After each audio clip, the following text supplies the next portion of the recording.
Hello all, welcome you all on Vidarbha IS academies online platform. आज आपण discuss करणार आहे इंडियाची neighbourhood policy, neighbourhood first policy fail होत आहे का, त्यासंबंधी आज आपण डिस्कस करणार आहे. यामध्ये डिस्कस करत असताना मी तुमच्यासोबत काही हिस्टॉरिकल प्रॉस्पेक्टिव्ह पण डिस्कस करणार आहे.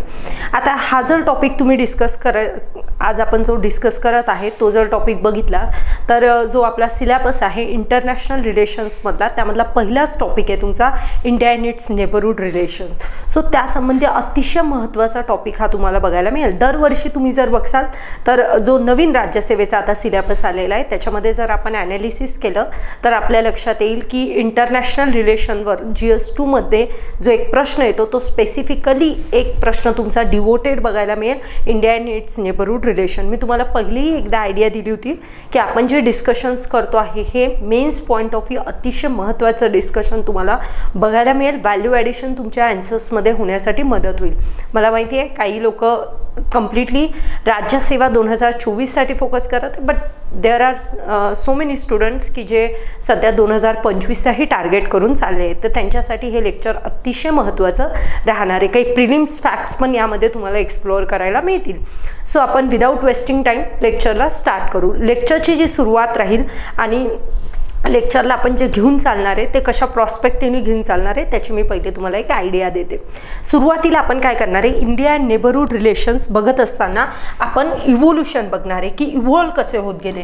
India and neighbourhood relation discuss करताना आपला पहिला सेंट्रल पॉईंट असणार आहे की इंडियाचे रिलेशन इव्हॉल्व कसे झाले, इव्होल्युशन कसं झालं, तर त्या अँगलला आपण बघणार आहे. आता इव्होल्युशनचा जर विचार केला तर तुमच्या लक्षात येईल की आपण नेहरूंच्या टाइम पिरियडपासून पुढं जाणार आहे. सो इव्होल्युशन कसं झालं नेबरहूड फर्स्ट पॉलिसीचं किंवा आपल्या परराष्ट्र धोरणाचं ते आपण इथं बघणार आहे.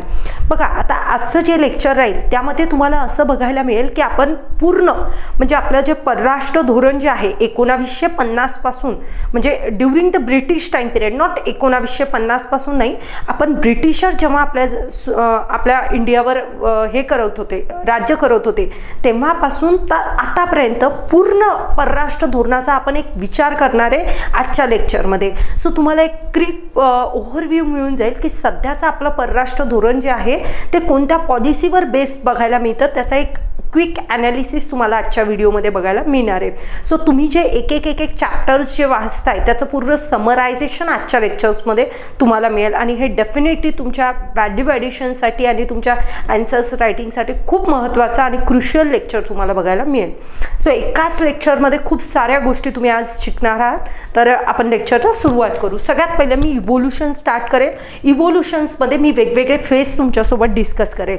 म्हणजे ब्रिटिश टाइम पिरियडपासून ते 1950 पर्यंत भारताची फॉरेन पॉलिसी, परराष्ट्र धोरण कसं होतं. त्यानंतर मी लगेच शिफ्ट करेल 1950 ते 60च्या दशकामध्ये भारताचं परराष्ट्र धोरण कसं झालं, 1970 ते 80च्या दशकामध्ये भारताचं परराष्ट्र धोरण कसं राहिलं, आणि त्यानंतर कोल्ड वॉर इरा होता, बरोबर. जेव्हा काय झालं होतं, कोल्ड वॉर इरा नंतरचा टाइम पिरियड कसा होता तुम्हाला जर माहीत असेल तर 1990 नंतर तुम्हाला काय झालेलं दिसलं, USSRचं डिसइंटिग्रेशन झालं, बरोबर. USSR वेगवेगळ्या तुकड्यांमध्ये, USSR मधून वेगवेगळे तुकडे म्हणून वेगवेगळे देश बाहेर पडलेले बघायला मिळतात, जसं की रशिया झालं, कझाकिस्तान वगैरे ह्या काही कंट्रीज बाहेर पडल्या, बरोबर. त्यानंतरचा टाइम पिरियडमध्ये इंडियाचं इव्होल्युशन कसं झालं फॉरेन पॉलिसीमध्ये किंवा परराष्ट्र धोरणामध्ये इंडियाने कसं अप्रोच केलं तो पण आपण बघणार आहे. आणि त्यानंतर आपण रिसेंट घडामोडी किंवा सध्याच्या ज्या चालू असलेल्या घडामोडी आहे, रिसेंट घडामोडी ज्या आहेत त्यांच्याकडे आपण प्रकाश टाकणार आहे. म्हणजे तुम्हालाच इथं समजत असेल की आपण किती ब्रीफ लेवलवर आजचं डिस्कशन कॅरी फॉरवर्ड करणार आहे. सो डेफिनेटली तुम्ही हे जे इनपुट्स आहे ते तुमच्या आन्सर रायटिंगमध्ये ॲड करत असताना तुम्हाला तिथं इंटरनॅशनल रिलेशन्सच नाही तर बाकीच्या हिस्टॉरिकल प्रॉस्पेक्टिव्ह, जिओपॉलिटिकल प्रॉस्पेक्टिव्ह, वेगवेगळ्या प्रॉस्पेक्टिव्हने तुम्ही ते व्हॅल्यू ॲडिशन तुमच्या ॲन्सर्समध्ये करू शकाल. ओके, चला तर आपण सुरुवात करू. आणि सुरुवात करत असताना सुरुवात करू ब्रिटिशर्स टू 1950चा टाइम पिरियडमध्ये ब्रिटिशर्सने फॉरेन पॉलिसी कशा घेऊन चालल्या त्याला पहिले आपण ॲनालिसिस करू. हे ॲनालिसिस करण्याच्या पहिले एक महत्त्वाची अपडेट तुमच्यासाठी, ती म्हणजे एक सिंहालोकन बॅच आहे जी ज्या विद्यार्थ्यांना revision fast track revision batch join करायची असेल त्यांच्यासाठी ही एक बॅच आहे. नाव जरी फास्ट ट्रॅक ट्रॅक असेल तर डिटेलमध्ये तुम्हाला इथं तुमचे लेक्चर्स होत आहेत. So respected faculty, respected subjects घेताना तुम्हाला बघायला मिळेल. आणि राज्यसेवा रिलेटेड टेस्ट सिरीज पण स्टार्ट झालेली आहे. ज्यांचे पेपर गेले असतील त्यांनी डबल ते म्हणजे गेले असतील म्हणजे तुम्ही आता जॉईन करणार असाल तर ते पण पेपर तुम्हाला तिथं अवेलेबल राहतील. आणि ही बॅच ऑलमोस्ट चालू होऊन एखादा महिना होऊन गेला आहे, बट तुम्ही जॉईन करू शकता. तुम्हाला ते लेक्चर्स पण सगळे तिथं बघायला मिळतील. अजूनही वेळ झालेला नाही आहे, तर तुम्ही दोन्ही बॅच काय करू शकता, तुमच्या व्हॅल्यू ॲडिशनसाठी युटिलाइज करू शकता. ही बॅच ज्यांचं बेसिक थोडंसं वीक असेल, I will recommend for that. आणि ज्यांचं बेसिक क्लिअर आहे, सगळ्या गोष्टी क्लिअर आहेत, त्यांना प्रॅक्टिससाठी डेफिनेटली या बॅचला, या टेस्ट सिरीजला तुम्ही जाऊ शकता. ओके, चला पुढं आता आपण चालू करू आपल्या लेक्चर्समधले मेन इम्पॉर्टंट पिलर्स. सगळ्यात पहिले तुम्हाला माहीत असणं आवश्यक आहे की भारताचे नेबरहूड कंट्रीज कोणते. आजचं जर लेक्चर बघितलं तर मी लेक्चरमध्ये टार्गेट करत आहे की भारताचे जे नेबरिंग कंट्रीजसोबतचे संबंध आहेत ते व्यवस्थित आहेत का. भारताच्या नेबरहूड फर्स्ट पॉलिसी जी 2014च्या टाईम पिरियडला आलेली आहे, ती नेबरहूड फर्स्ट पॉलिसी कुठंतरी, नेबरहूड फर्स्ट पॉलिसी जी आहे ती जी तुम्हाला कुठंतरी डिटॉरेट झालेली बघायला मिळते. 2014ला आलेली नाही, ही पूर्वीच आलेली आहे, पण 2014 नंतर ही आपण ॲनालाइज करत आहोत कारण त्यापासून तुम्हाला BJP गव्हर्नमेंट आलेली बघायला मिळाली. सो आजच्या लेक्चरमध्ये आपला प्रश्न असणार आहे की नेबरहूड फर्स्ट पॉलिसी आपली व्यवस्थित चालू आहे का, याच्यामध्ये काही कॉम्प्लिकेशन्स येत आहे, याला आपण ॲनालिसिस करणार आहे आजच्या लेक्चरमध्ये. मग हे लेक्चर ॲनालिसिस करत असताना सगळ्यात पहिले आपल्याला माहीत असलं पाहिजे की नेबरहूड फर्स्ट पॉलिसीचे इंडियामध्ये कोणकोणत्या देशाचा विचार केला जातो. बघा, तुम्हाला सगळ्यांना माहिती आहे की आपले जे शेजारी आहेत त्यांना आपण कधीच बदलू शकत नाही.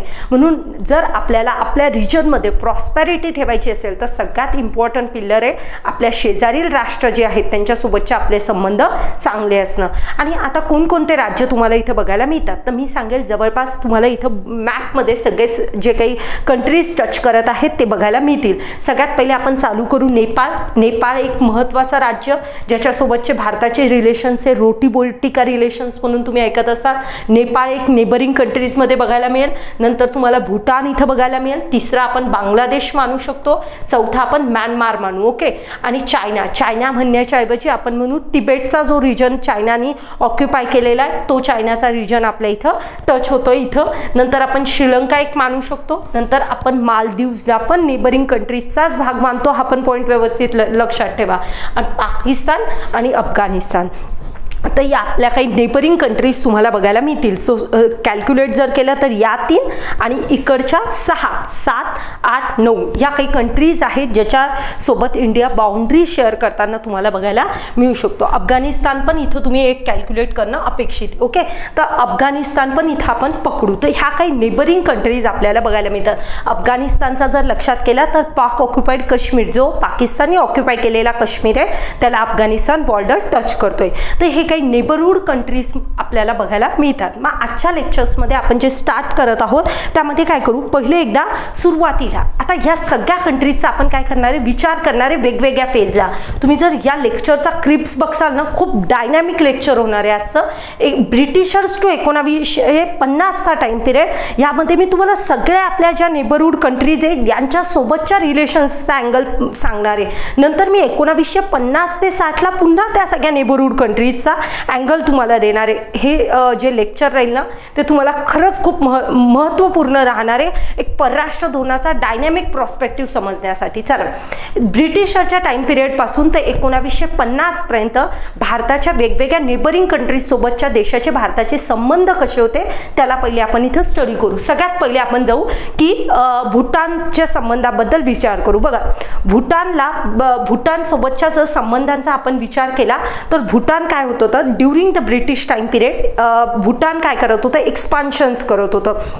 सो भूटानचं जे होणारे एक्सपान्शन्स आहे त्याच्यामुळं ब्रिटिशरच्या व्यापारामध्ये काय होत होता, अडथळा येत होता. कारण ब्रिटिशर्सचा व्यापारा चीन वगैरे या कंट्रीज सोबत करायचा होता आणि भूटानचा होणाऱ्या एक्सपान्शनमुळं चायनाला भूटानच्या होणाऱ्या एक्सपान्शन्समुळं ब्रिटिशर्सला प्रॉब्लेम होत होता व्यापार करण्यासाठी. त्यामुळं ब्रिटिशर्सनी यांच्यासोबत वॉर केलं. कुणासोबत, भूटानसोबत. आणि अँग्लो भूटान वॉर तुम्हाला झालेलं बघायला मिळेल. नतीजा काय झाला असेल, भूटान वॉर हारलं आणि ब्रिटिशर्स वॉर जिंकलेले केलेले तुम्हाला बघायला मिळेल.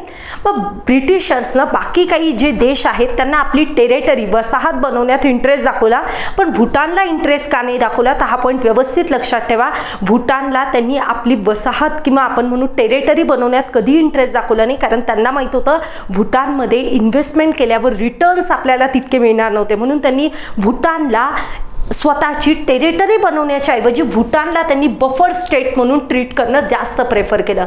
आता बफर स्टेट काय असतो हा पहिले अँगल समजून घ्या. हा सपोज आपला भारत देश आहे.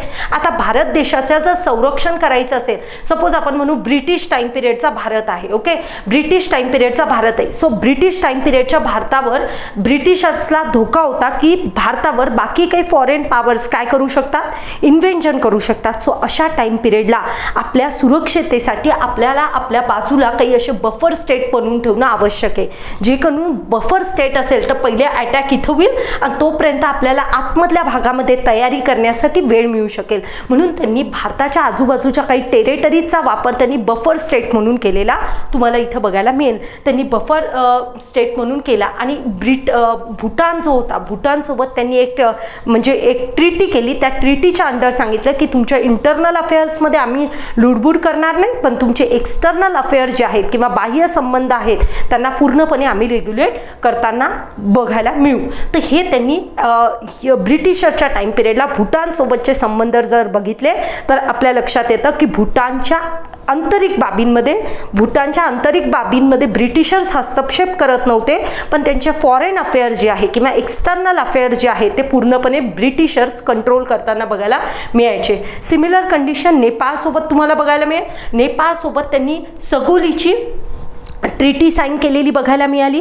सो यामध्येही त्यांनी नेपाळच्या रिलेशन्सबद्दलही त्यांनी सिमिलर ट्रीटमेंट दिलेली बघायला मिळेल. ओके, सो हे त्यांचं एक नॅरेशन होतं की काही स्टेटचा वापर ते काय करत होते, बफर स्टेट म्हणून करताना बघायला मिळायचे. तर सिमिलर कंडक्टवर ज्या पद्धतीनं त्यांनी भूटानसोबत केलं त्याच पद्धतीनं नेपाळला पण त्यांनी ट्रीट केलं की ॲज अ बफर स्टेट म्हणून हे आपल्या कामासाठी येऊ शकतं. सो तुमच्या लक्षात आलं असेल की ब्रिटिशर टाइम पिरियडमध्ये ह्या दोन स्टेटला त्यांनी बफर स्टेट म्हणून ट्रीट करण्यासाठी जास्त प्रेफरन्स दिला. बर्मा, आता तुम्ही म्हणा मॅडम बर्मासोबत यांनी काय केलं, बर्माला त्यांनी स्वतःची वसाहत बनवणं किंवा टेरिटरी बनवण्याला जास्त प्रेफरन्स दिला. त्याचं कारण समजून घ्या, कारण बर्मामध्ये त्यांना रिटर्न खूप जास्त बघायला मिळायचे. बर्मामध्ये रिटर्न्सचा त्यांचे दोन अँगल्स होते, मी इथं सांगते तुम्हाला. त्यांच्यामध्ये एक होता राईस अँगल, कारण इथं भाताची शेती चांगल्या प्रमाणे होत होती, आणि दुसरा अँगल होता चायना. चायनासोबत व्यापार करण्यासाठी बर्मा, ज्याला आजकाल आपण म्यानमार म्हणतो, त्या म्यानमार सोबत संबंध सुधारल्यामुळं चायनासोबत व्यापार खूप चांगल्या पद्धतीनं करता येईल, आणि त्यामुळं त्यांनी बर्माला कधीही बफर स्टेट म्हणून ठेवलं नाही. बर्मामध्ये त्यांनी इंटरेस्ट घेतला आणि त्याला आपली वसाहत बनवण्याचा इंटरेस्ट दाखवला. टेरिटरी कॅप्चर करण्याचा इंटरेस्ट इथं दाखवलेला बघायला मिळेल. त्यांनी 1885 मध्ये त्यांनी पुष्कळ त्यांचे वॉर झाले, आणि हा जो बर्मा तुम्हाला बघायला मिळतो त्या बर्माला त्यांनी स्वतःचा पार्ट बनवला. आणि सिमिलर लाईन्स की जेव्हा भारत स्वतंत्र झाला त्याच्या एका वर्षाने 1948च्या टाइम पिरियड मला तुम्हाला बर्मा देखील स्वतंत्र झालेला बघायला मिळेल. तर सिमिलर कंडक्ट इथं बफर म्हणून वापर केला. जिथं रिटर्न जास्त होते त्या कंट्रीमध्ये त्यांनी स्वतःची टेरिटरी बनवण्याचा विचार केला. हे कळलं असेल तुम्हाला. श्रीलंकेच्या बाबतीत पुन्हा तीच गोष्ट, श्रीलंकेतही त्यांना इंटरेस्ट चांगला वाटत होता. श्रीलंकेलाही त्यांनी आपली टेरिटरी म्हणून बनवलं. 1948ला ते देखील स्वतंत्र झाले. व्हॉट अबाउट चीन आणि अफगाणिस्तान, याला होल्डवर ठेवा. पहिले पाकिस्तान तुम्हाला सगळ्यांना माहिती आहे, during the British time period भारताचाच पाकिस्तान भाग होता. ईस्ट पाकिस्तान असेल, वेस्ट पाकिस्तान, आणि ऑब्व्हियसली भारत जेव्हा स्वतंत्र झाला तेव्हाच तुम्हाला पाकिस्तानला देखील स्वतंत्र झालेला बघायला मिळालं. सो पाकिस्तानचा वेगळा विचार करण्याची गरज नाही, कारण तो भारताचाच इंटिग्रेटेड पार्ट त्या टाइम पिरियडला होता. व्हॉट अबाउट चीन अँड अफगाणिस्तान, चीन आणि अफगाणिस्तान सोबत काय तर नाही, चीन आणि अफगाणिस्तान सोबत कोणत्याही प्रकारचं ब्रिटिशर्सनी इन्व्हेंशन केलेलं नाहीये. यांचा वापर त्यांनी कशासाठी केला तो पॉईंट लक्षात घ्या. हे जे चीन आणि अफगाणिस्तान होतं इथून त्यांना शत्रूचा धोका होता. सो चीन आणि अफगाणिस्तान सोबत त्यांना शत्रूचा किंवा शत्रू तिथून अटॅक करू शकतील याचा धोका होता, म्हणून ते त्यांनी कंटिन्युअसली तुम्हाला या चीन आणि अफगाणिस्तानच्या एरियाच्या बाजूला बफर झोन क्रिएट केलेले बघायला मिळतील, कारण त्यांना हाच धोका होता की ह्या ज्या पॉवर्स आहे चीन आणि अफगाणिस्तान त्या ब्रिटिश इंडियावर अटॅक करू शकतात, म्हणून यांच्या आजूबाजूचा भाग त्यांनी बफर झोन म्हणून ट्रीट करण्याचं ठरवलं. बफर झोन काय असेल हे तुम्हाला कळलं असेल. फॉरेन टेरिटरीचा अटॅक डायरेक्ट व्हायला नको त्यासाठी काही बाजूला बफर स्टेट बनवलेले असतात, त्याला आपण बफर स्टेट म्हणून ट्रीट करतो. टाइम पिरियड आला 1950 ते 60चं दशक. आता भारत स्वतंत्र झाला होता. नेहरूंचा टाइम पिरियड किंवा नेहरू ॲडमिनिस्ट्रेशन आलेलं तुम्हाला बघायला मिळेल. या टाइम पिरियडला परराष्ट्र धोरणामध्ये काय चेंजेस झाले किंवा परराष्ट्र धोरण कशा पद्धतीनं शिफ्ट झालं याचा आपण थोडंसं ॲनालिसिस बघण्याचा प्रयत्न करू. या टाइम पिरियडला जर बघितलं तर कोल्ड वॉर इरा आपण असं कन्सिडर करू शकतो. कोल्ड वॉर इरा म्हणजे त्या टाइम पिरियडला दोन पॉवर USA आणि USSR एकमेकांच्या विरुद्ध लढत असताना तुम्हाला बघायला मिळतील. USAचा एक कॉमन एजेंडा होता की जे कलोनिझम आहे, कलोनिझम म्हणण्याच्या ऐवजी कम्युनिझमचा जो प्रसार आहे तो जगभरामध्ये थांबवणं हे USAचा टार्गेट होतं. आणि USSRचा अपोजिट असेल की कम्युनिझमचा विस्तार होऊ द्यायचा आणि कॅपिटलिझमचा विस्तार कमी करायचा. या आयडिओलॉजीवर हे दोघं एकमेकांसोबत लढत होते. तर हा एक सिनारिओ तुम्हाला 50 ते 60च्या दशकामध्ये बघायला मिळेल. या टाइम पिरियडला इंडिया ज्या मुवमेंटला सपोर्ट केली तिचं नाव आहे अलिप्तवादी चळवळ. अलिप्तवादी चळवळ म्हणजे नॉन अलाइनमेंट मुवमेंट. ना USAच्या बाजूनं आपण जायचं ना USSRच्या बाजूनं जायचं, अलिप्त राहायचं. का अलिप्त राहायचं त्याचं कारण असं होतं या टाइम पिरियडला कोणत्याही कंट्रीच्या बाजूनं जाणं म्हणजे दुसऱ्या कंट्रीला आपला शत्रू बनवणं. जर आपण USAच्या सपोर्टमध्ये गेलो तर USSRला शत्रू बनवणं, USSRच्या सपोर्टमध्ये गेलो तर USAला शत्रू बनवणं. आणि या शत्रू बनवल्यामुळे भारताच्या सुरक्षतेला धोका निर्माण होऊ शकतो. भारताजवळ तेवढं इकॉनॉमिक अस्पेक्टवर, सिक्युरिटी अस्पेक्टवर तेवढा भारत पॉवरफुल झाला नव्हता आणि त्यामुळे भारताने असं ठरवलं की आपण अलिप्त राहणं जास्त बेटर आहे ॲज कम्पेअर टू की कोणाच्या तरी अलाइन्ड होणं. ओके, नॉन अलाइनचं अपोजिट होतं अलाइन, म्हणजे अलिप्त राहायचं, कोणाच्या जवळ जायचं नाही किंवा कोणासोबत अलाइनमेंट करायची नाही. तर त्या अँगलवर आपण नॉन अलाइनमेंट चळवळीचा भाग बनलो 1950 आणि 60च्या दशकात. पुढं पंचशील ॲग्रीमेंट आला. आता पंचशील काय होतात? हा पंचशील ॲग्रीमेंट भारत आणि चीनमधला एक आपण म्हणू शकतो एक ॲग्रीमेंट होता. याच्यामध्ये काही 5 मूल्यांना फोकस करण्यात आला होता. त्याच्यामध्ये काही पॉईंट्स होते की दोघांनी एकमेकांच्या आंतरिक बाबींमध्ये हस्तक्षेप करायचा नाही, वेगवेगळ्या मुद्द्यांवर म्हणजे व्यापार वाढवायचा, या काही गोष्टी मूल्यांचा तिथं एकमेकांचा रिस्पेक्ट करायचा, असे काही मूल्य तिथं तुम्हाला बघायला मिळतील. की इथं काही आयडिओलॉजिकली काही सिद्धांत किंवा आयडियलिस्टिक प्रॉस्पेक्टिव्हवर काम करण्याबद्दल या पंचशील तत्वांमध्ये बोललं होतं. ओके, तर हा भारत आणि चीन टाइम पिरियडचा गोल्डन टाइम पिरियड होता. जेव्हा आपण नारे देत होतो हिंदी चीनी भाई भाई, हा तोच टाइम पिरियड होता जेव्हा पंचशील ॲग्रीमेंट आलेला तुम्हाला बघायला मिळाला. पण पंचशील ॲग्रीमेंटचं व्हायोलेशन करून तुम्हाला माहीत असेल 1962ला भारतावर चीननं काय केला? अटॅक केला. नंतरचा पॉईंट लक्षात घ्या, 1962चं चीन युद्ध. आता हा तोच टाइम पिरियड आहे 50 आणि 60 या दशकामध्ये तुम्हाला भारत आणि चीनचं युद्ध देखील झालेलं बघायला मिळतं. सो जो तुम्ही पंचशील ॲग्रीमेंट केलेला होता तो कुठंतरी मागं पडला. हा जवळपास 1954च्या टाइम पिरियडला आला होता. कोणता? हा पंचशील तत्व जे आपण ठरवले होते, एकमेकांची रिस्पेक्ट करायची, एकमेकांच्या आंतरिक बाबींमध्ये हस्तक्षेप करायचा नाही, ह्या सगळ्या पीसफुली राहायचं, या सगळ्या गोष्टी आपण इथं ठरवलेल्या होत्या. पण भारत आणि चीनचा एक युद्ध झालं आणि त्यामध्ये जेवढ्या काही बाबी तुम्ही इथं पंचशील ॲग्रीमेंटमध्ये सांगितलेल्या होत्या, एकमेकांसोबत कमिट केल्या होत्या, त्या कुठे उद्ध्वस्त झालेल्या तुम्हाला बघायला मिळतील. आणि या टाइम पिरियडला भारत आणि चीनचे संबंध एकदम लो फेजवर आलेले बघायला मिळतील 1962. आणि सांगायला तुम्हाला माहीत असणं आवश्यक आहे 1964च्या टाइम पिरियडला त्यांनी न्यूक्लिअर टेस्ट देखील केलेली बघायला मिळाली. आणि त्यामुळं भारताची अनिश्चितता किती वाढली असेल हे तुम्ही कन्सिडर करू शकता. सो इथं तेच दिले की काही सीमाविवाद होते आणि त्या सीमाविवादाच्या बेसवर भारत आणि चीनमध्ये युद्ध झालेलं तुम्हाला बघायला मिळालं. तर हा पॉईंट आपल्याला इथं दिलेला आहे. 1965चा टाइम पिरियड जर लक्षात घेतला तर या टाइम पिरियडला काय झालं? भारत आणि पाकिस्तान युद्ध तुम्हाला झालेलं बघायला मिळेल. आणि भारत आणि पाकिस्तान युद्धांमध्ये तुम्हाला कळेल की काश्मीरचा मुद्दा असेल किंवा बाकी काही मुद्दे असतील, भारत आणि पाकिस्तानचे जे काही संबंध असेल ते अजून डिटॉरेट झालेले किंवा अजून लो फेजला गेलेले बघायला मिळाले. सो पहिल्या केसमध्ये आपण काय केलं, सगळ्या कंट्रीचा एक ओव्हरव्ह्यू घेतला, ब्रिटिशरच्या टाइम पिरियडला काय रिलेशन्स होते. आता आपण काही स्पेसिफिक इव्हेंट्स जे आहे जे 1950 आणि 60च्या दशकात झालेले त्याचा अभ्यास केला. आता पुढे आपण 70 ते 80च्या दशकांमध्ये काय घडामोडी झाल्या परराष्ट्र धोरणामध्ये त्याचा विचार करू. सगळ्यात पहिले 1971चा टाइम पिरियड, ज्या टाइम पिरियडमध्ये आपल्याला काय झालं, बांगलादेशला स्वतंत्र करण्यासाठी इंडिया पाकिस्तान वॉर 1971ला झालेला आपल्याला बघायला मिळेल. सो बांगलादेश मुक्ती युद्ध हे तुम्हाला झालेलं बघायला मिळेल. नंतर सार्कची स्थापना 1985ला झाली. प्रादेशिक लेवलवर साऊथ एशियन कंट्रीजच्या ज्या कंट्रीज मी तुम्हाला आत्ता दाखवल्या त्या कंट्रीज एकत्र येऊन त्यांनी सार्क नावाचा एक गट तयार केला. सो प्रादेशिक लेवलवर एकात्मता आली पाहिजे, रिजनल लेवलवर इंटिग्रेशनसाठी हा सार्क नावाचा गट तुम्हाला बनलेला 1985ला बघायला मिळेल. यामध्ये तुम्हाला जनरली ज्या काही आपल्या नेबरिंग कंट्रीज आहेत त्याचा समावेश बघायला मिळेल. पण सार्क गट कधीही व्यवस्थित काम करू शकला नाही. त्याचं एक महत्त्वाचं कारण आहे इंडिया आणि पाकिस्तानचे रिलेशन्स. ओके, सो इथं दिलेले प्रादेशिक सहकार्य आणि एकात्मता वाढवण्यासाठी हा गट तुम्हाला 1985ला बनला. सार्क जर आपण लक्षात घेतला तर जगामध्ये जेवढे काही प्रादेशिक लेवलवर गट बनवलेले त्याच्यामध्ये एक वर्स्ट काम करणारा गट म्हणून याचं नाव तुम्हाला बघायला मिळेल. सगळ्यात कमी इंटिग्रेटेड रिजन सगळ्या जगामध्ये जर आपण लक्षात घेतला तर म्हणजे काही वेस्ट एशियाचा पार्ट आहे, पण एशियाचा पण साऊथ एशियाचा जरी पार्ट आपण कन्सिडर केला तर रिलेशन्स आपले म्हणजे प्रादेशिक लेवलचे आपले जे रिलेशन्स आहे आपल्या नेबरिंग कंट्रीजचे एकमेकांसोबत ते तेवढे काही फ्रुटफुल बघायला मिळत नाही. इंडिया श्रीलंका करार झाला 1987चा. तुम्ही ऐकलं असेल श्रीलंकन सिव्हिल वॉर. हे कशासाठी चालू होतं लक्षात घ्या.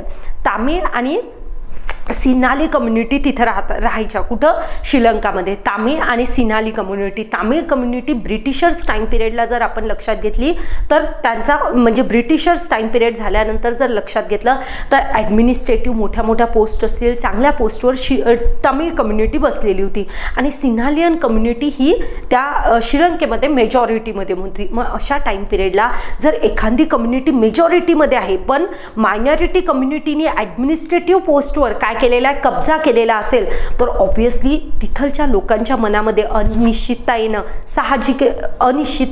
साहजिक नाही आहे, अनिश्चितता आलेली बघायला मिळाली आणि त्यामुळं तुम्हाला तिथं सिव्हिलियन वॉर झालेलं बघायला मिळालं. सिव्हिलियन वॉर कोणी केलं, तामिळन लोकांनी केलं. का केलं ते ऐका.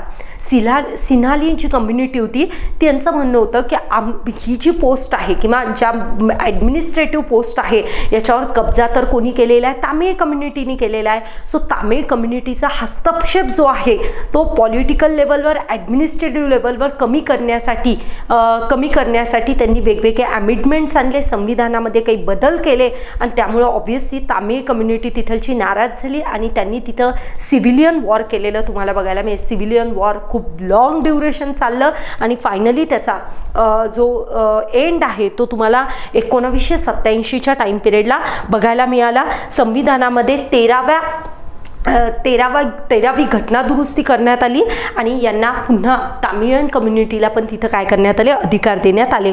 ऑपरेशन कॅक्टस आपण कन्क्लूड केलं ज्याच्यामध्ये आपण मालदीवला लष्करी लेवलवर काय केला, मालदीवमध्ये लष्करी लेवलवर तिथं आपण सहभाग केलेला बघायला मिळाला. तर या पण काही घडामोडी 1970 ते 80च्या दशकात झालेल्या बघायला मिळतील. आता शीतयुद्धानंतरचा टाइम पिरियड, शीतयुद्धानंतरचा टाइम पिरियड याला आपण म्हणू कोल्ड वॉर इरा.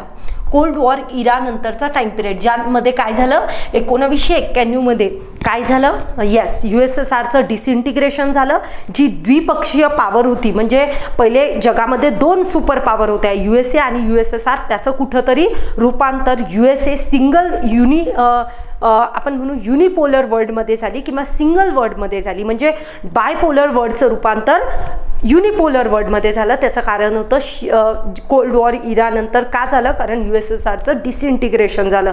यानंतर परराष्ट्र धोरणामध्ये काय चळवळी झाल्या तो पॉईंट बघू. सगळ्यात महत्त्वाचं हे धोरण विसरू नका, पूर्वेकडे पहा. यालाच म्हणतात लुकिस पॉलिसी. जी लुकिस पॉलिसी बदलून नरेंद्र मोदी ॲडमिनिस्ट्रेशनच्या टाइम पिरियडला ॲक्ट ईस्ट पॉलिसीमध्ये तिचा बदल झाला. लुकिस पॉलिसी काय, लुकिस पॉलिसी हे आणण्याचं महत्त्वाचं कारण होतं आपल्या ज्या आपल्या पूर्वेकडील काही देश आहेत, म्हणजे स्पेशली एशियन कंट्रीज ज्या आहेत त्यांच्यासोबतचे संबंध आपले चांगले करण्यासाठी पूर्वेकडे पहा हे धोरण चालू करण्यात आलेलं होतं. त्याचं कारण मेन होतं की रशियासोबतचे भारताचे संबंध जे आहेत, रशिया म्हणण्यापेक्षा USSR डिसइंटिग्रेट झाल्यामुळं USSR आता तेवढं राहिलेलं नाही, त्याचं रूपांतर रशियात झालं. त्याच्यासोबत आता थोडं कमजोर झालेलं तुम्हाला USSR किंवा रशिया झालेलं बघायला मिळालं. म्हणून आपल्याला काही पार्टनर्स वाढवण्याची गरज होती किंवा काही आपल्या शेजारील राष्ट्रांसोबत संबंधांचा हात मिळवण्याची गरज होती. म्हणून आपण पूर्वेकडे पहा हे धोरण आणलेलं तुम्हाला बघायला मिळेल. त्यालाच आपण म्हणतो लुकीस पॉलिसी. ओके. नंतर गुजराल डॉक्टराईन आली, जी जवळपास 1996च्या टाइम पिरियडला आली. याच्यामध्ये एक सुंदर प्रिन्सिपल आहे, तुम्हाला माहीत असणं आवश्यक आहे. बघा, शेजारील राष्ट्र आपले जे आहेत त्यांच्यासोबत कोणत्याही प्रकारची रेसिप्रोसिटीची भावना ठेवू नका. आता रेसिप्रोसिटीची भावना न ठेवण्याचा अर्थ काय होतो, याला आपण म्हणतो की परस्पर संवाद. ओके, गैर परस्पर संवाद. ओके. आता याच्यामध्ये काय दिलेलं आहे तो पॉईंट व्यवस्थित समजून घ्या. हे पहा, जर आज आपण भूटानची काहीतरी मदत केली, आज मी भूटानची मदत केली, तर उद्या मी काय विचार करेल की भूटानने माझी काहीतरी मदत करायला पाहिजे, बरोबर. तर ही रेसिप्रोसिटीची जी भावना आहे, ती रेसिप्रोसिटीची भावना ठेवू नका. हे एकदम मस्त प्रिन्सिपल आपल्याला गुजराल डॉक्टराईनमधून मिळालं. मग मॅडम, कोणत्याच नेबरहूडकडून आपण रेसिप्रोसिटीची भावना ठेवायची नाही का? पण या डॉक्युमेंटचा एक महत्त्वाचा पॉईंट सांगते की गुजराल डॉक्टराईनमध्ये सगळ्या देशांचा उल्लेख आहे, सगळ्या शेजारील देशांचा उल्लेख आहे, फक्त एक्सेप्ट पाकिस्तान आणि चायना. त्यामध्ये दिलेलं आहे की रेसिप्रोसिटीची भावना न ठेवता तुम्ही बाजूच्या शेजारील कंट्रीची काय करा, मदत करा. हे त्याचं एक कोर प्रिन्सिपल आहे. पण एक्सेप्शन तिथं 2 दिलेले आहेत. कोण कोण? पाकिस्तान आणि चायना. बघा, शेजारील राष्ट्रांसोबत संबंध म्हणजे शेजाऱ्यांना मदत करत असताना तुम्ही कोणत्याही रेसिप्रोसिटीची भावना ठेवू नका. त्यालाच आपण म्हणतो गैर परस्पर संवाद. ओके. दुसऱ्या देशाच्या हितासाठी भूभागाचा वापर करू नका. म्हणजे आपल्या टेरिटरीचा वापर हा आपल्या टेरिटरीचा वापर अशा दुसऱ्या देशाच्या हितासाठी आपल्या टेरिटरीचा वापर एकमेकांच्या विरोधात होऊ देऊ नका. म्हणजे बघा, उदाहरणार्थ सांगे ते इंडिया पाकिस्तान सोडा, इंडिया नेपाळने अशा रीतीच्या पॉलिसी आणू नका की जेणेकरून भारताच्या सुरक्षेला धोका निर्माण होईल. नंतर सांगितलं अंतर्गत बाबींमध्ये हस्तक्षेप करायचा नाही, म्हणजे इंटरनल अफेअर्समध्ये पार्टिसिपेशन्स करायचं नाही, प्रादेशिक अखंडतेचा सन्मान करायचा आणि सार्वभौमत्वाचा देखील आदर करायचा आणि कोणत्याही शांततापूर्ण द्विपक्षीय वाटाघाटीद्वारे सोडवा. म्हणजे जेवढे काही आपले वाद वगैरे असतील ते शांततापूर्वक मार्गाने सोडवा. तर हे 5 प्रिन्सिपल. आता तुम्हाला वाटत असेल मॅडमनी हे प्रिन्सिपल हे तुम्हाला आन्सर रायटिंगमध्ये ॲड करायचे, हे फक्त तुम्हाला दाखवण्यासाठी नाही आहे. कोणत्या मुद्द्यावर काम करताना नेबरहूड कंट्रीज सोबत काम करत असताना कोणताही प्रश्न येऊ द्या, इंडिया चायना नका येऊ दे, चायना आणि पाकिस्तान सोडायचं, बाकी सगळे जे काही संबंधावर जर प्रश्न आला, इंडिया श्रीलंका असेल, हे 5 मुद्दे तुमचे कॉमन राहतील. कॉपरेशन्स करत असताना या 5 मुद्द्यावर काम करणं आवश्यक आहे. सोपं आहे. एकमेकांचा आदर करा, नंतर अंतर्गत बाबींमध्ये हस्तक्षेप करू नका, रेसिप्रोसिटीची भावना ठेवू नका, जे काही तुमचे वाद आहेत ते कोणत्या तिसऱ्या पार्टीचा हस्तक्षेप न करता सोडून टाका. बस हे 5 मुद्दे लक्षात ठेवायचे. नंतर पुढे लक्षात घ्या, याच टाइम पिरियडला बिमस्टेक नावाची एक संघटना किंवा एक ऑर्गनायझेशन बनलेली बघायला मिळाली. ती 1997ला आली. आता बिमस्टेक का आली त्याचा पॉईंट लक्षात घ्या. सार्क काम करत नव्हती. सार्क हा एक जाम झालेलं इंजिन सारखं होतं. सार्क काम करू शकत नव्हती, म्हणून त्याला अल्टरनेटिव्ह काहीतरी आणणं आवश्यक होतं. आता सार्क का काम करत नव्हती, त्याचं मेन कारण होतं इंडिया आणि पाकिस्तान. इंडिया आणि पाकिस्तानच्या असलेल्या खराब संबंधामुळे तिथं सार्क काम करू शकत नव्हती. म्हणून तिथं आपल्याला बिमस्टेक नावाची संघटना किंवा ऑर्गनायझेशन सेटअप झालेली बघायला मिळाली. ती कधी झाली? 1997ला. आता याचा एक इंटरेस्टिंग पॉईंट लक्षात ठेवायचा, बिमस्टेकमध्ये पाकिस्तान नाही आहे. अजून एक महत्त्वाचा देश लक्षात ठेवा जो नाही आहे, तो आहे मालदीव्स. आणि हे बाकीचे देश लक्षात ठेवा कोण कोण आहे असाही प्रीमध्ये प्रश्न येतो बघा. म्हणून mains is not a mains, it's प्रिलिम्सला पण तो काहीतरी हेल्प करून जातो. बांगलादेश, भूटान, भारत, नेपाळ, श्रीलंका, म्यानमार आणि थायलंड या काही देशांचा एक समूह बनला आणि बिमस्टेक नावाची एक आपण म्हणू शकतो ऑर्गनायझेशन सेटअप झालेली बघायला मिळाली. नंतर IOR याचं नाव आहे इंडियन ओशन रिम असोसिएशन. इंडियन ओशन जो आहे त्या इंडियन ओशन्समध्ये असलेल्या काही कंट्रीजनी मरीटाईम कॉपरेशन्स करण्यासाठी हिंदी महासागरांमध्ये मरीटाईम कॉपरेशन्स करण्यासाठी तुम्हाला IORA इंडियन ओशन रिम असोसिएशनची स्थापना देखील 1997ला आलेली बघायला मिळेल. आता तुम्हाला वाटत असेल हे प्रश्न तुम्हाला प्रिलिम्समध्येही महत्त्वाचे राहतील. तुम्हाला एखादी ऑर्गनायझेशन मॅच द फॉलोइंग्समध्ये विचारतात. मी बोलत आहे MPSC बद्दल. ओके, सो मॅच द फॉलोइंग्समध्ये तुम्हाला डायरेक्ट विचारू शकतात की IORA कधी आली आणि थोडासा इंटरनॅशनल कॉन्टेक्स्टमधला इंटरेस्ट एक्झामचा जास्त वाढत आहे. सो तुम्ही हे मॅच द फॉलोइंगसाठी पण या डिटेल्स लक्षात ठेवू शकता. नेबरहूड फर्स्ट धोरण जे मी सांगितलं 2014ला तुम्हाला आलेलं बघायला मिळेल. नेबरहूड फर्स्ट पॉलिसी 2014ला आली. मग आता आपण समजून घेऊ की नेबरहूड फर्स्ट पॉलिसी काय आहे. ओके, चला तर एक समरायझेशन सगळ्यांना कळलं की ब्रिटिशर्स टाइम पिरियडपासून 1950 50 ते 60 60 70 ते 80 आणि त्यानंतर आपल्या झालेला कोल्ड वॉर इरानंतरचा टाइम पिरियड. या टाइम पिरियडला काय काय परराष्ट्र धोरणामध्ये घडामोडी झाल्या त्याचा आपण अभ्यास केला.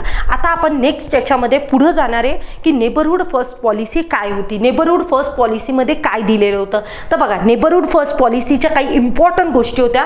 कनेक्टिव्हिटीवर फोकस करायचा, म्हणजे आपल्या काही नेबरिंग कंट्रीज आहेत त्याच्यासोबत कनेक्टिव्हिटी वाढवायची. मग कनेक्टिव्हिटी इन द सेन्स पायाभूत सुविधा विकसित करायच्या, आर्थिक सहकार्य आणि पीपल टू पीपल कॉन्टॅक्ट या 3 मुद्द्यांवर नेबरहूड फर्स्ट पॉलिसी लॉन्च करण्यात आली. पीपल टू पीपल कॉन्टॅक्ट, नंतर आर्थिक संबंध विकसित करण्यासाठी आणि कनेक्टिव्हिटी या मुद्द्यांवर काम करण्यासाठी हे तुम्हाला नेबरहूड फर्स्ट पॉलिसी आलेली बघायला मिळाली. याद्वारे तुम्हाला समृद्ध आणि स्थिर क्षेत्र निर्माण करण्याचा देखील प्रयत्न करण्यात आला. आता याच्यामध्ये काय प्रिन्सिपल्स दिले ते सगळ्यात पहिले आपण बघून घेऊ. एकमेकांची रिजनल सॉर्निटी आणि रिजनल लेवलवर प्रादेशिक अखंडता हे जपण्यासाठी इथं फोकस करण्यात आला. ओके, सो सार्वभौमत्व आणि प्रादेशिक अखंडता हा याचा एक फोकस एरिया होता. ओके, नेक्स्ट आपण एकमेकांचा आदर करायचा, संवेदनशीलता ठेवायची एकमेकांबद्दल, आंतरिक बाबींमध्ये हस्तक्षेप करायचा नाही. तुम्हाला जर लक्षात येत असेल गुजरल डॉक्टरांचाच कुठं रेफरन्स आपल्याला नेबरहूड फर्स्ट पॉलिसीमध्ये बघायला मिळाला. सामूहिक समृद्धीचा विकास करणार, म्हणजे फक्त आपल्या एकट्याचा विकास नाही, आपला बाजूंचा विकास झाला तर आपला विकास झाला तर डेफिनेटली बाजूच्यांचाही विकास होईल. आणि त्यासोबत आपण सामूहिक समृद्धीचा विचार करत आहे. एकात्मतेसाठी आपण कनेक्टिव्हिटीला फोकस करत आहोत. जोपर्यंत कनेक्टिव्हिटी होणार नाही तोपर्यंत ये जा होणार नाही. आणि पीपल टू पीपल कॉन्टॅक्टवर देखील आपण फोकस करताना तुम्हाला बघायला मिळू. तर हे काही पॉईंट्स आहेत जे तुम्ही लक्षात ठेवू शकता. आणि त्यानंतर महत्त्वाच्या आव्हानं आपण इथं कन्सिडर करू. पण आव्हानं कन्सिडर करण्याच्या अगोदर मी काय करेल, तुम्हाला सध्याची काय परिस्थिती चालू आहे किंवा परराष्ट्र धोरणामध्ये सध्या काय चालू आहे त्याचा एकदा ओव्हरव्ह्यू दिले. आतापर्यंत आपण काय केलं, पूर्ण एक ओव्हरव्ह्यू घेतला. कशाचा ओव्हरव्ह्यू घेतला तुम्ही आतापर्यंत की परराष्ट्र धोरणामध्ये कशा पद्धतीने इव्होल्युशन होत गेलं कोल्ड वॉर इरापर्यंत. ओके, मग आता सध्या काय चालू आहे त्याचा आपण पहिले एकदा विचार करून घेऊ, मग आपण त्याच्याशी रिलेटेड काय आव्हान आहेत काय त्याचा आपण अभ्यास करू. सगळ्यात पहिले लक्षात ठेवा मालदीव्स कंट्रीबद्दल जर आपण विचार केला तर सध्या तिथं लिडरशिप कोण सांभाळत आहे तर मुझी नावाची पर्सनॅलिटी तिथलची लिडरशिप सांभाळताना तुम्हाला बघायला मिळते. तर मिझूच्या टाइम पिरियडला तुम्हाला मालदीव सोबतचे भारताचे संबंध हे खालावलेले बघायला मिळेल. त्यामध्ये एक तुम्ही जर 2-3 गोष्टी याच्यामध्ये लक्षात घेत असाल तर तिथे मालदीव्समध्ये इंडिया आउट कॅम्पेन चालू आहे. सोबत इंडिया आउट कॅम्पेनमुळं कुठंतरी इंडियामध्ये निगेटिव्ह आल्यामुळे इंडियामध्ये बॉयकॉट मालदीव्स म्हणून एक ट्रेंड चालू झालेला सोशल मीडियावर तुम्हाला बघायला मिळेल. सोबत लक्षद्वीपला प्रमोट करण्यात येत आहे, त्यामुळं मालदीव्स इथे इन्सेक्युरिटी चालू झालेली आहे. सो ॲनालिसिस जर केलं तर या मिझूच्या टाइम पिरियडपासून आपल्या लक्षद्वीप सोबतचे आपले जे मालदीव सोबतचे भारताचे जे रिलेशन्स आहेत ते कुठेतरी तुम्हाला डिटॉयरेट होताना बघायला मिळते. आता त्याचं कारण काय समजून घ्या. त्याचं कारण असं नाही की मालदीवच्या लोकांसोबत आपले रिलेशन लगेच खराब होत आहे. तिथे एक महत्त्वाचा पिल्लर कोणी पकडत असेल कोणत्याही परराष्ट्र धोरणामध्ये तर तिथे असलेली पॉलिटिकल लिडरशिप महत्त्वाचा रोल प्ले करते. तर इथं तुम्ही काय लक्षात घ्या की मिझूची आलेली प्रेसिडेन्सीमुळं भारताचे संबंध मालदीवसोबत कुठंतरी डिटॉरेट झालेले आपण बघू शकतो. During the time period of Solih, याच्या अगोदरचे प्रेसिडेंट जे होते ते सोली होते. सोलीच्या टाइम पिरियडला भारताचे रिलेशन अतिशय चांगले होते. यानंतर याच्या अगोदर आता मिझू होते, मिझूच्या अगोदर सोली होते आणि सोलीच्या अगोदर कोण होतं तर हे यमीन होते. सो यमीनच्या टाइम पिरियडला पुन्हा भारताचे रिलेशन्स त्यांच्यासोबत खराब होते. कुणासोबत? मालदीवसोबत. म्हणजे याचा अर्थ जर लक्षात घेतला तर पॉलिटिकल लिडरशिपवर डिपेंडन्सी होते रिलेशनची. येस. तर आता तुम्हाला मी सिंपल सांगते की कसं असतं की पॉलिटिकल लिडरशिप खूप महत्त्वाचा रोल प्ले करते की त्या कंट्रीसोबतचे परराष्ट्र धोरण कसे असेल. आता ही यमीन पर्सनॅलिटी बघाल ही प्रो चायना आहे आणि अँटी इंडिया खेळते. ही सोली बघायला गेले, सोली हे तुम्हाला generally neutral plus pro India बघायला मिळतात. आता मिझू हा कुठंतरी यमीनचाच पर्सन आहे, यमीनच्याच पार्टीचा आहे. सो मिझूची पण स्ट्रॅटर्जी तीच असणार आहे, प्रो चायना आणि अँटी इंडिया. क्लिअर आहे. सो हे काही एव्हिडन्स, ह्या काही घडामोडी ज्या तुम्हाला माहीत असल्या पाहिजे. सध्याच्या केसला बघितलं तर मालदीव सोबतचे इंडियाचे रिलेशन डिटॉरेट होतं. आजचं आपल्या लेक्चरची थीम काय रे की नेबरहूड कंट्रीज सोबतचे आपले जे रिलेशन्स आहेत ते वेल चालू आहे की नेबरहूड फर्स्ट पॉलिसी कुठंतरी भारताची फेल होती, तिला आपण ॲनालिज करत आहे. सो आत्ताच्या घडामोडीला बघितलं मालदीव सोबतचे भारताचे रिलेशन लो फेजमध्ये. What about Bhutan? भूटान सोबतचे रिलेशन्स कसे? तर भूटानचे जर रिलेशन आपण कन्सिडर केले तर भूटानचे रिलेशन भारतासोबत खराब नाही आहे. भूटान सोबतचे रिलेशन्स वेल अँड गुड आहे, पण इंडियामध्ये थोडीशी इन्सिक्युरिटी आहे. कोणत्या मुद्द्यावर? भूटान कॉपरेशन करायला बघतो आहे बॉर्डर मुद्द्यावर किंवा सीमा विवादावर भूटान कॉपरेशन करण्याचं बघतो आहे चायनासोबत. सो यामुळे इंडियामध्ये थोडंसं नाराजगीचं वातावरण आहे. भूटान जर भारताला कोणत्याही प्रकारचं एक हिंट किंवा कोणत्याही प्रकारचा विचारात न घेता जर त्यांच्यासोबत सीमाविवाद सॉर्ट करायला जाईल तर भारताला कुठंतरी अनिश्चितता होणं स्वाभाविक आहे. तर हा एक मुद्दा आहे ज्याच्यामुळं तुम्हाला भूटानसोबत रिलेशन्समध्ये खटास आहे का नाही, पण भूटानच्या या स्टेपमुळं भारत थोडासा अँशियस झालेला बघायला मिळेल. पण भूटानसोबतचे रिलेशन सध्याच्या टाइम पिरियडला it's good. Okay. What about Bangladesh? बांगलादेशचा सेम सिनॅरिओ आहे. बांगलादेशमध्ये दोन पार्टी आहे, एक आहे BNP बांगलादेश नॅशनलिस्ट पार्टी आणि एक आहे अवामी लीग. आता ज्यावेळेस अवामी लीग पॉवरमध्ये येते तेव्हा भारताचे रिलेशन चांगले असतात, ज्यावेळेस BNP पॉवरमध्ये येते भारताचे रिलेशन्स खराब होतात. आता अवामी लीगची लीडर आहे शेख हसीना. ओके. आणि BNP बांगलादेश नॅशनलिस्ट पार्टीची लीडर आहे खालिदा जिया. जेव्हा खालिदा जिया पॉवरमध्ये येणार ती चायनासोबत रिलेशन चांगले करणार आणि अवामी लीग ज्यावेळेस पॉवरमध्ये असणार ती भारतासोबत रिलेशन चांगले करणार. हु इज राईट नाऊ? तर सध्या जर आपण बघितलं तर आता आपल्याला बघायला मिळेल की शेख हसीना लीडरशिप होल्ड करत आहे. सो आता नेक्स्ट इलेक्शन झाल्यावर मी सांगू शकत नाही काय राहील सिनेरो, पण सध्याच्या केसला शेख हसीना आहे आणि बांगलादेश सोबतचे आपले रिलेशन सध्याच्या केसमध्ये चांगले. पीपल टू पीपल रिलेशन तेवढे वेल अँड गुड नाही आहे जेवढे आपण एक्सपेक्ट करतोय. आणि महत्त्वाचा मुद्दा सिटिझनशिप अमेंडमेंट ॲक्ट या मुद्द्यावर भारत आणि बांगलादेश यांच्यामध्ये तुम्हाला डिस्प्यूट क्रिएट होताना बघायला मिळेल. सिटिझनशिप अमेंडमेंट ॲक्टमध्ये तुम्हाला माहीत असेल की सगळ्या कम्युनिटीज ज्या आहेत, सगळ्या कम्युनिटीज म्हणण्यापेक्षा काही मायनॉरिटी कम्युनिटीज ज्या आहेत बाहेरील देशामध्ये, स्पेशली बाहेरील देशामध्ये पाकिस्तान, अफगाणिस्तान आणि बांगलादेश यामध्ये 6 मायनॉरिटी कम्युनिटी दिलेल्या आहेत. त्याच्यापैकी जर त्या मायनॉरिटी कम्युनिटी तिथे राहत असतील तर त्यांना भारतामध्ये येण्यासाठी भारतामध्ये त्यांना सिटिझनशिप्स देण्यासाठी अलाउ करण्यात असं एक प्रोव्हिजन आहे. फक्त असं लक्षात ठेवा इथं मुस्लिम कंट्रीज ज्या आहेत या 3 मुस्लिम कंट्रीजमधून मुस्लिम सोडून हिंदू, पारसीज वगैरे या ज्या मायनॉरिटी आहे त्यांना इथं अलाउ करण्यात आलं. त्यामुळं थोडंसं या मुद्द्यावरून तिथं अनिश्चित आहे. आता सिटिझनशिप अमेंडमेंट ॲक्ट खूप डिटेलमध्ये, फक्त मी तुम्हाला इथं एक ज्यांना माहीत नाही त्यांना एक हिंट देण्याचा प्रयत्न केला. What about Sri Lanka? श्रीलंकेची तीच केस आहे. म्हणजे तुम्हाला लक्षात येत असेल लीडरवर डिपेंडन्सी खूप जास्त होते. लीडर कोण आहे त्याच्या मुद्द्यावर.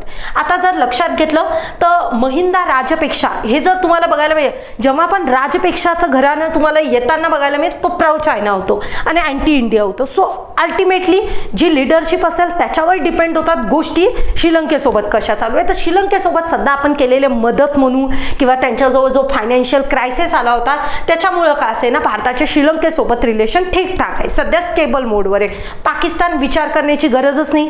307चा मुद्दा असेल, सीमा विवाद असेल, असेल कधीच मुद्दा चांगला होणार नाही. ज्यावेळेस तिथलचं गव्हर्नमेंट चांगलं करायला जाईल, मिलिटरी त्याच्यासाठीच बसलेली आहे की रिलेशन खराब करण्यासाठी काम करेल. ओके, तर भारत आणि पाकिस्तानचे रिलेशन कधी चांगले होण्याचा प्रश्नच येत नाही. What about Myanmar?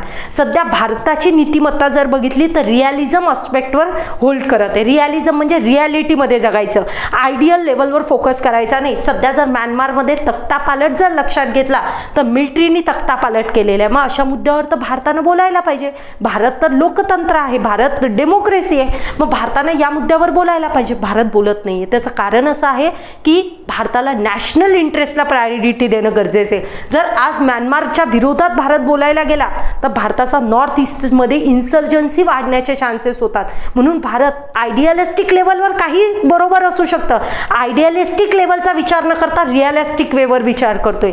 रिअलिस्टिक वेचा अर्थ असतो नॅशनल इंटरेस्टला प्रायोरिटी देतोय. सो तुम्ही असं म्हणू शकता म्यानमार सोबतचे इंडियाचे रिलेशन सध्या तरी चांगले. तिथलचे अंग अंग सुई नावाची एक पर्सनॅलिटी, त्यांना त्यांनी जेलमध्ये टाकलंय. डेमोक्रॅटिक इलेक्शनला त्याचा अल्थापालट करून मिलिटरीनं टूक ओव्हर केलेली आहे पॉवर.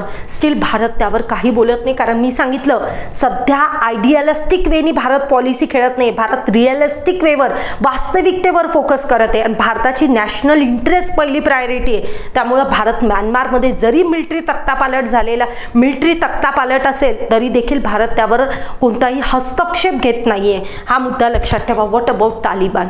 भारतानं ॲक्सेप्टन्स केलं नाहीये तालिबानचं, पण लक्षात घ्या तालिबानसोबत भारताला टॉक्स करावेच लागणार आहे. त्याचं कारण असं आहे की तालिबान सरकार तिथं राहणारे हे अस्तित्व आहे. सरकार नाही म्हणणार मी, तालिबान तिथं राहणारे हे अस्तित्व आहे. आणि जर अफगाणिस्तानमध्ये आपली डेव्हलपमेंट करायची आणि चायनाला तिथून थोडंसं आपल्याला हे करायचंय, people to people relation improve करायचे, तर भारताला तालिबानसोबत टॉक्स करणं करावेच लागणार आहे. सो सध्याच्या घडीला भारत इथं कॉपरेशन नाही करत आहे अफगाणिस्तानमध्ये. आणि व्हॉट अबाउट नेपाळ? केपी ओलीची ज्यावेळेस तुम्हाला गव्हर्नमेंट आली बसेल पुन्हा अँटी इंडिया स्टँड चालू होतो. तर सध्याच्या घडामोडीला काय स्टेबल रिलेशन्स आहे नेपाळमध्ये पण. तर आपण जर लक्षात घेतलं तर जवळपास जर बघितलं तर मेजॉरिटी कंट्रीज ज्या आहेत त्यांच्यासोबतचे भारताचे रिलेशन स्टेबल आहेत. सो एवढा काही आपल्याला टेन्शन घेण्याचं काम नाही की भारताची नेबरहूड फर्स्ट पॉलिसी, हां टाईम पिरियड सध्या तो चालू आहे म्हणून मी तुम्हाला सांगेल की नेबरहूड फर्स्ट पॉलिसी जी आहे ती स्टेबल वेनी आहे. पण लिडरशिप चेंज झाल्यानंतर काय सिनेरियो होईल याची आपण शाश्वती देऊ शकत नाही, कारण मी तुम्हाला सांगितलं की पॉलिटिकल पार्टी जशी चेंज होते तसा त्यांचा स्टँड बदलून जातो. म्हणून आपण त्याबद्दल रिलेशन्समध्ये कंटिन्युटी असेल हे आपण त्याची काही शाश्वती देऊ शकत नाही. आता नेक्स्ट पॉईंट आहे की संबंधामध्ये कोणकोणते आव्हाने, एकदम क्रिप्समध्ये घेते आता मी. तुम्हाला सांगितलंच मी की कोणकोणते आव्हाने. एकतर मेजर म्हणजे काही कंट्री सोबत सीमा विवाद आहे, स्पेशली चायना आहे, पाकिस्तान आहे, नेपाळ सोबत पण आपला विवाद आहे. सो हे काही कंट्रीज आहे ज्यांच्यासोबत आपला सीमा विवाद आहे. बांगलादेश वगैरे सोबत आपण सॉर्ट केलेले आहे. दहशतवाद तर सांगायचं काम नाही. पाकिस्तान टेररिझमचा हब आहे. सो दहशतवादाचा एक मुद्दा आहे जो पाकिस्तानमध्ये टेररिस्ट येतात, तो एक प्रॉब्लेम आपल्याला इथं बघायला मिळतो. चीनकडून वाढती स्पर्धा, चीन जेवढ्या लेवलची अर्थव्यवस्था आहे तेवढी अजून भारत नाही आहे. सो बाहेर ज्या शेजारचे छोटे मोठे राष्ट्र आहेत त्यांना काय करत आहे ही, त्यांना आपल्या पावरमध्ये त्यांना पावरमध्ये आणण्याचा किंवा त्यांच्यावर कब्जा करण्याचा ही कंट्री प्रयत्न करते. कोणती? चीन. सो चीनकडून खूप स्पर्धा मिळते. भारत त्या स्पर्धेला कसं टिकून राहील किंवा या छोट्या छोट्या कंट्रीजला कसं चीनच्या जाळ्यात न अडकू देण्यासाठी प्रयत्न करेल, हा एक भारतासमोर असलेला आव्हान आहे.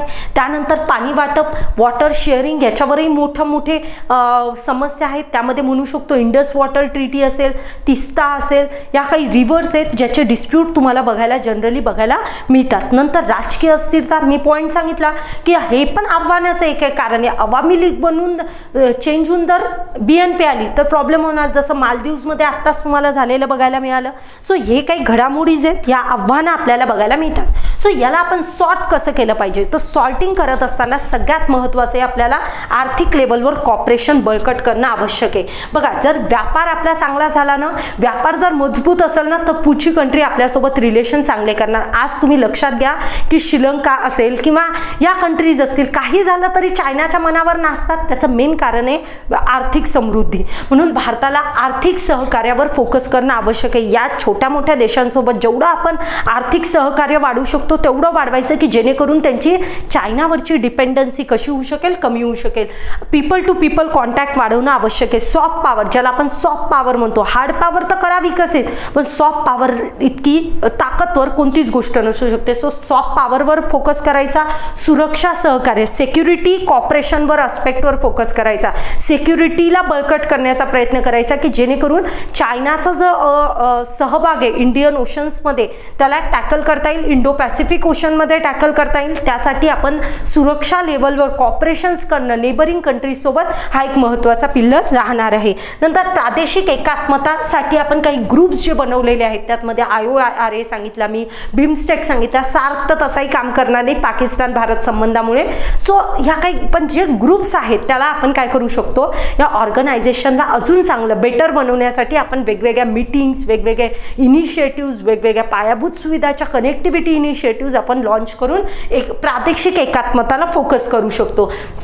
आणि राजनैतिक लेवलवर पण संबंध काय करू शकतो, अजून विकसित करू शकतो. सो आजच्या लेक्चर्समध्ये आपण इव्होल्युशन बघितलं, सध्या चालू असलेले संबंधांचा विचार केला, त्यातून उत्तर शोधलं की सध्याच्या नेबरहूड फर्स्ट पॉलिसी फेल होतीये का. पण मी सांगितलं की आता सध्या तरी स्टेबल आहोत आपण, ओके.